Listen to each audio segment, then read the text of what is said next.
પાટણ જિલ્લાના રાધનપુર તાલુકાના સુલતાનપુરા ગામમાં જે આમ આદમી પાર્ટીની બેઠક યોજાઈ, જેમાં આમ આદમી પાર્ટીના રાધનપુર શહેર પ્રમુખ ગણપતભાઈ જોશી અને કાશીરામ ઠાકોર, પરમેશભાઈ ઠાકોર, જસુભાઈ રાઇટર, સુલતાનપુરાના માનાભાઈ ઠાકોર અને સુલતાનપુરાના આગેવાનો, ગામના યુવાનો, મિત્રો અને મીટિંગમાં હાજર રહ્યા હતા.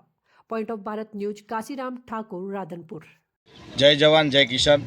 આજે સુલતાનપુરા ગામે જે આમ આદમી પાર્ટીની જનસભા રાખેલ હતી એની અંદર ખેડૂત વર્ગ મોટા પાયે જે એકઠા થયા અને આ જે વિસ્તારના જે ખેડૂતો છે એમના પડતર પ્રશ્નો ઘણા પણ છે, જે મંડળીનું હોય, ઘણા એવા જે ડેરીના પ્રશ્નો હોય, ઘણા એવા પ્રશ્નો છે.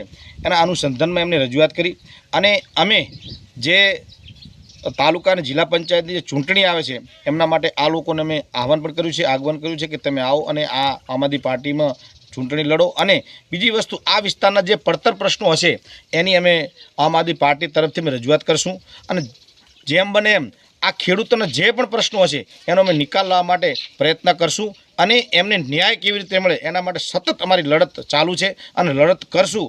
અને અમે આમ આદમી પાર્ટીના આખી ટીમ મળી અને ખેડૂતોને કેવી રીતે ન્યાય મળે અને કયા અનુસંધાનમાં ન્યાય મળે એના માટે અમારી લડત ચાલુ રહેશે અને એમના સાથે રહી અને એમને સાથે કેવી રીતે એમનું જે પણ પડતર પ્રશ્નો હશે એના માટે અમે સતત લડત રહીશું. ગણપતભાઈ જોશી, રાધનપુર આમ આદમી પાર્ટી શહેર પ્રમુખ.